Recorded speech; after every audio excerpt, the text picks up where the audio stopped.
Welcome to another edition of What Barrie's Talking About from Barrie 360. I'm Dan Blakeley. On this week's program, a somber anniversary this weekend in Barrie, May 31st, 1985. A fierce tornado left scars on the landscape and the people of the city. We look at what's changed in terms of forecasting such storms. The city of Barrie needs more land for housing, for industry. It's looking to Springwater and Oro-Medonte. Mayor Alex Nuttall gives us an update.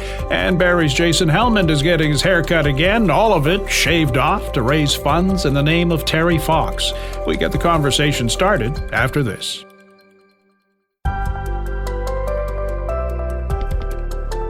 The weather was unsettled on May 31st, 1985, a hint of thunderstorms in the air, but no one was expecting an F4 tornado to swirl through central Barrie. 8 people in the city died in the storm, 155 were injured, 300 homes damaged or destroyed, 30 boats and their concrete moorings were tossed into Kempenfelt Bay.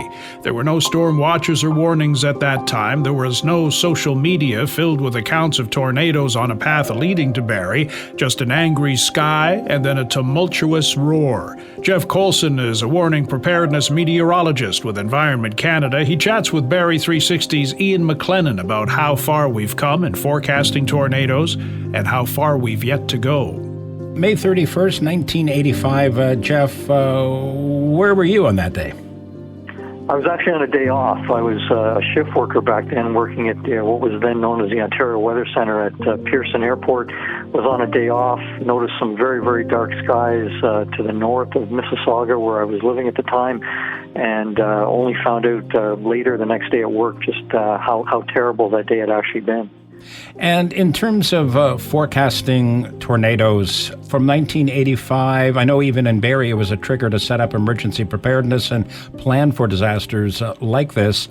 What changes have you seen, and are we further ahead? Can we define a tornado on radar? Can we give a heads up to the public? Well, we're getting a better sense, and certainly the forecasting of tornadoes continues to be one of the most challenging jobs a weather forecaster faces anywhere in the world. But certainly in the last 40 years, there have been a number of improvements in technology, in computer processing power, and in terms of knowledge of how some of these storms form. When we think about the technology side of it, radar continues to be our most important tool in tracking these storms and trying to get a sense of how severe they actually are. Back then, in 1985, conventional radars were the rule right across Canada. We went through a phase of Doppler weather radars in the intervening decades, and most recently, in the last 6, 7, 8 years, the introduction of dual polarization radar, which has again helped us to track these storms even better. In terms of forecasting for the public, when a weather watch or warning is issued, is there anything in the text that alerts to the public that there is a potential for thunderstorm or tornado development? The forecasters have a number of different tools at their disposal when it comes to days where we may see strong thunderstorms. Some of those storms have the potential to produce tornadoes. Or a day that is exhibiting signs of developing storms, we could be seeing a severe thunderstorm watch, talking about the potential of strong thunderstorms to develop and maybe even the risk of a tornado mentioned in that document. On days where the risk of tornado formation is deemed to be somewhat higher, a tornado watch may be issued, again saying the ingredients are present in the atmosphere that could see the development of one or more tornadoes. And then as these storms actually start to get together and form and move through different areas, those watches can be upgraded to severe thunderstorm warnings, talking about strong thunderstorms capable of producing big hail, damaging winds or flooding rains, and also in some cases the risk of one or more tornadoes. Or if we've actually got strong evidence, either from radar or from eyewitness accounts, a tornado warning going out saying that a tornado is imminent or occurring in the area where the warning is in effect for. Now, in the tornado that occurred in Barrie just a few years ago, there was some banter back and forth after the event about, how quick the warning was issued, was it issued, and, the timing around that. Again, challenges for meteorologists like yourself. Where were we with that a few years ago? Was a warning issued and, turnaround times? Yeah, no, certainly the event of July 15th in 2021 in the south end of Barrie was a very challenging event. Warnings were issued, but unfortunately with very little or no lead time for the areas initially impacted by that tornado. As the tornado continued moving, the warnings that were issued downstream for counties to the east of Barrie had a bit of lead time associated with it, but certainly for those areas that were struck first, there was little or no lead time. What is the responsibility of the public to, I mean, I heard some comments, not a lot, well, it never happens or it might happen. How serious must the public take these alerts too, though? Yeah, I think it's really understanding the full breadth of the alerts that are sent by Environment Canada on these days where severe storms, severe thunderstorms are a possibility. Understanding that even in the initial stages when severe thunderstorm watches go out, some of these storms can form and move so quickly that the warning that may follow it may not, again, provide a lot of lead time. So it's understanding the whole type range of watches and warnings that can be issued and having heightened awareness even in that watch phase, knowing that these storms are possible. Is Barrie in a so-called, I've heard, tornado alley? Is there actually one in southern Ontario?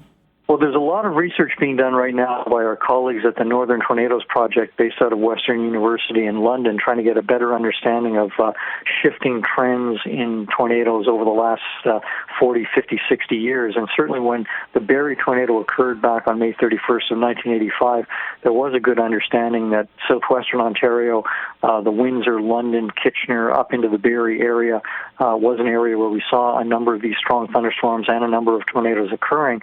But in more recent years, we've seen increased occurrence, or at least increased detection of tornadoes occurring east of Lake Simcoe, through the Kawartha Lakes, into the Haliburton area, and eastwards into the Ottawa Valley, and even into southern Quebec. So with this better understanding of where these storms are occurring, one of the hypotheses that's been put out there is that there's been a bit of a shift eastwards in where some of these more active storms are occurring. That's still a work in progress. We need more data to understand these trends better, but certainly along with the work of the Northern Tornadoes Project, we're getting a better understanding of exactly how many tornadoes are occurring, not just in Ontario, but across Canada. And are you able to put your finger on, I know the study continues, in terms of why we're seeing this change? I know some people may mention climate change, or what the shift may be and why. Yeah, at this point, I don't think we can really make any definitive statements as to why. There is a number of theories, as you said, talking about climate change, talking about warmer temperatures coming further to the north during these summer months. But again, from what we've seen, there's not really any proof positive, if you will, item that's pointing towards if this trend is realistic or not. On an average, how many tornadoes might Ontario see during and what is the tornado period usually? Well, the tornado period usually is anywhere from early May all the way into late June for much of southwestern, south central, and eastern Ontario. In terms of an average number, that number is really in flux right now because of the work of the Northern Tornadoes Project. They're using satellite technology and a variety of other means to discover tornado tracks that were occurring in areas where there were no eyewitnesses to actually report damage, parts of uninhabited places in south central, eastern Ontario, the north of the province. So it's really hard to say at this point what an average number of tornadoes is for Ontario, because even that research is ongoing. And I guess at the end of the day, for the public, is always just to be weather aware. To be weather aware, and certainly smartphones did not exist in 1985. They're a huge tool in 2025 to stay on top of the weather. Things like the WeatherCan app, which will give you access to those various watches and warnings as quickly as possible from Environment Canada. And it's also learning what the safety things are to be doing in these situations, given the fact that these storms can move so quickly.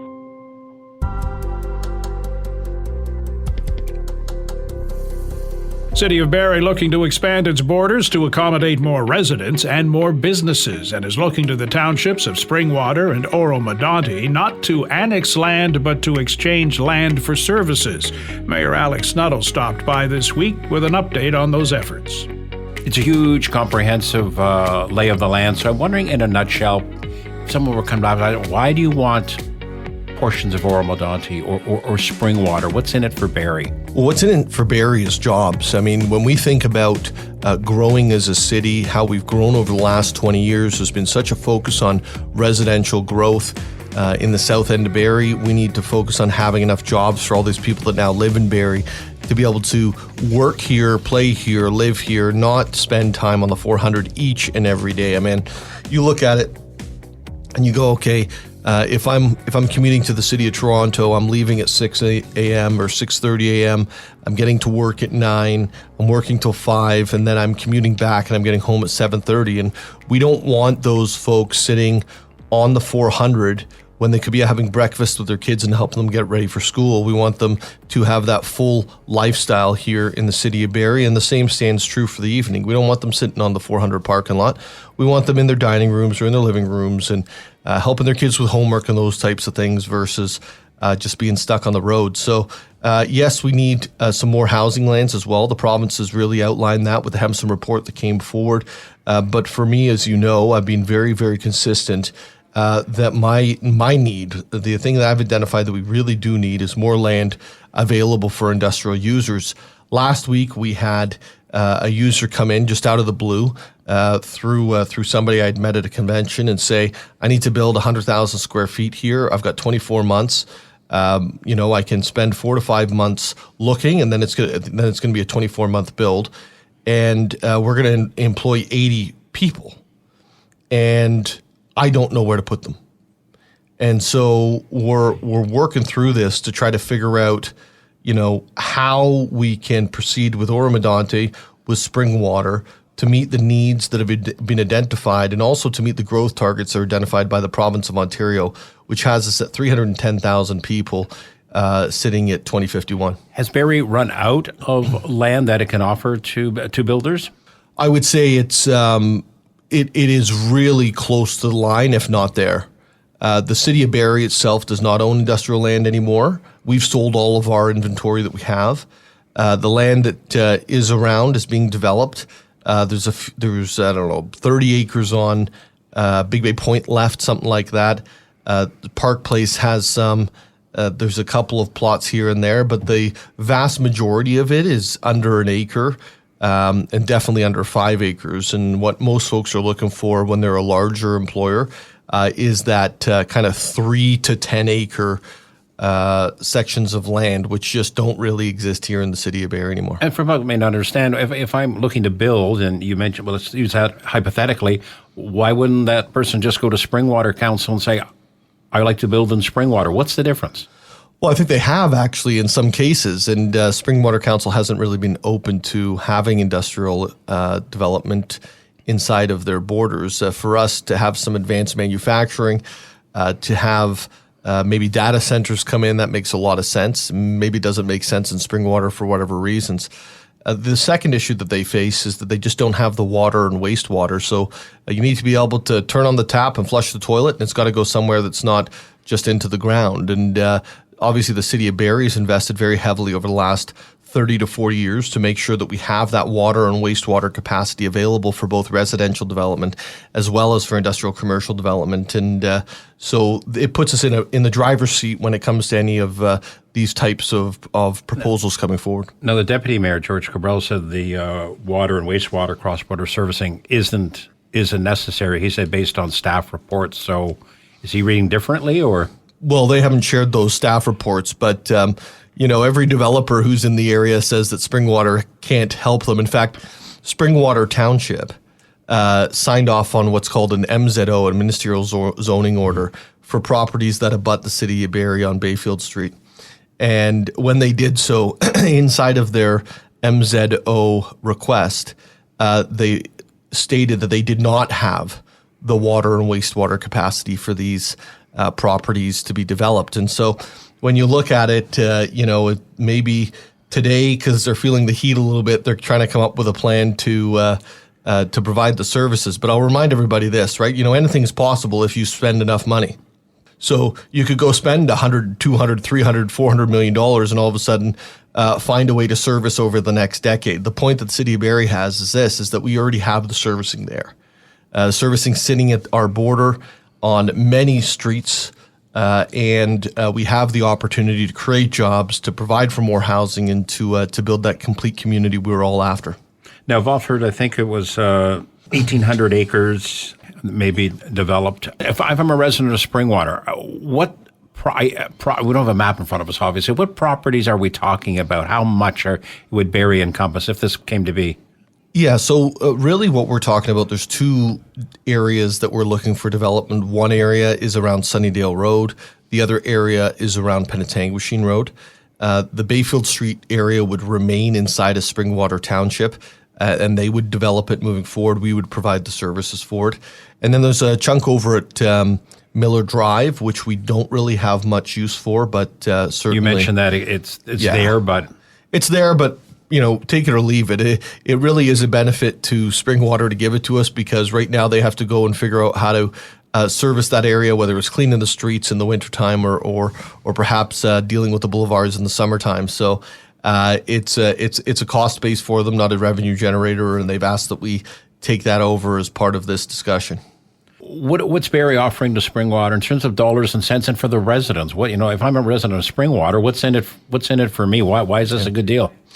Well, I think what we're offering is in line with what we had seen coming out of St. Thomas, and I think there'll be some movement back and forth on this because we heard some positive feedback, we heard some negative feedback on what was being considered as part of the deal between Barrie and Springwater. We're looking at in excess of $13 million that would be transferred over to Springwater Township. Some of it up front, some of it annually for a period of time, and obviously those details are to be negotiated. The nice thing for us is we're able to then turn around and include that in part of anything that we're doing going forward to service these properties. So growth will pay for growth. It won't be the city taxpayer in the end. And the other piece that we're offering is services, as I've said, that we have available at Bayfield Street to allow for some of these developments that Springwater has been requesting the province to actually proceed, not just on paper, but to get the services that they need to build. And that includes a seniors village, some housing, and a pretty innovative plan by Paul Sadlin there on the north part. And who's the city of Barrie supposed to be, or who is negotiating with? Is it Springwater and Oro-Medonte, and then the county comes in? You got a facilitator too, provincially. I mean, it isn't all encompassing, and for average person, maybe they don't want to really dig into the weeds. So who's negotiating here? Well, I think there's multiple things happening at once. There's the Springwater conversations, there's the Oro-Medonte conversations, and certainly the counties in the background. Sometimes at the table, sometimes not. Those aren't really decisions that we make in the city of Barrie. We're not part of the county. That's up to them to determine. I can tell you that when we're having conversations with the province, they are incredibly supportive of everything that we're doing. They are certainly looking for local solutions so that they don't have to step in. But as you know, every other time when local municipalities don't get it done, they do step in. That was my next question, was if you can't do the job, the province will do it for Barrie, Springwater, or Oro-Medonte? Well, yeah. I mean, if you look back at St. Thomas, it was just done. St. Thomas, Elgin? Yeah, St. Thomas and Central Elgin. Yeah. It was just done. And then they were told, okay, we'll go get a compensation package that makes sense for both of you after the province made the decision. So that's the background that we have from this government. When you look at other governments, it's the same thing. Like look at Innisfil, right? They negotiated with us for 7 years, and we'll use those terms lightly. And eventually it was just, okay, well, there's not going to be a local deal, so Barrie gets all of this land inside of the proposed annexation area from Springwater, or from Innisfil. But with Springwater, it's different. We're not talking about an annexation. We're talking about an agreement that moves our border, but provides them with a whole bunch of benefits.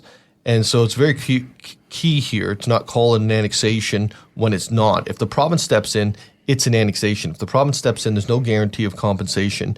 And, I can tell you that there's still sore spots with Innisfil to this day in the contact and conversations that I have with Innisfil as to how all of the previous annexation in Innisfil transpired. So, if I was sitting in the position of other municipalities, I'd be looking at how can I get as much as I can from the city of Barrie? How can I get as much as I can from the province of Ontario? And how can we deliver those services for our own residents that they really, really, really care about? Because that's what I'm looking at when I'm sitting as the mayor of Barrie, right? It's like, what's in it for Barrie? How do we get it done? And how do we provide those things that everybody in Barrie wants? And so if you did a poll and you said, hey, city of Barrie, do you believe that we should have better paying jobs here, more full-time jobs here? And do you believe that you shouldn't have to commute to the city of Toronto in order to be able to achieve what your financial goals are for your family? I can tell you what the answer is because it was already in the newspaper once. It was like 80%, right? And that's a question that's been asked 5 years ago, 10 years ago. That's a great point. Like if you go back for the city of Barrie, 2003, we had Rob Hamilton elected on this exact mandate, right? We need more industrial commercial tax base to keep residential taxes down. And we need more jobs here, right? Like this isn't new. This is something that Rob talked about. It's something then that Dave Aspin talked about with Park Place. It's something that Jeff Lehman talked about. And what we're doing is just making sure that we actually get that land in place so that we can achieve those goals. Are you looking at separate deals? Do you want something with Oro-Medonte, an agreement by January the 1st too? And at the end of the day, does all of this have to be approved also by the county? Look, the only person that really has to approve it is the province. So we're in constant communication on that front. We will definitely be working with Oro-Medonte at the same time and trying to finish this conversation out. The Oro-Medonte piece is somewhat easier. Clearly defined what makes sense and what doesn't make sense, as well as some borders around what we would request comes in because of ecological heritage in the area, and certainly tying those lands into our conservation trust and our routes in and out of Little Lake would also be a beautiful thing to see happen going forward. When Barrie was looking to negotiate a deal with Innisfil, again, the same comments were made in terms of we need land, industrial. The land was annexed. What has changed on those properties since then to make it believable that, this was why we needed the property in Innisfil? What's gone in since? Well, you're looking me in the eye right now. Do I look like I'm joking about industrial land? I mean, seriously, like for years we've been begging for industrial land. What went wrong in the Innisfil piece was the province actually came back to the table and said, we're going to change it from 30,000 people and 10,000 jobs worth of land to 45,000 people and 5,000 jobs worth of land. So the ratios went from 3-to-1 people to jobs over to 9-to-1 people to jobs. And the worst part of that is that as innovation has taken place, the number of jobs per acre is going down in industrial.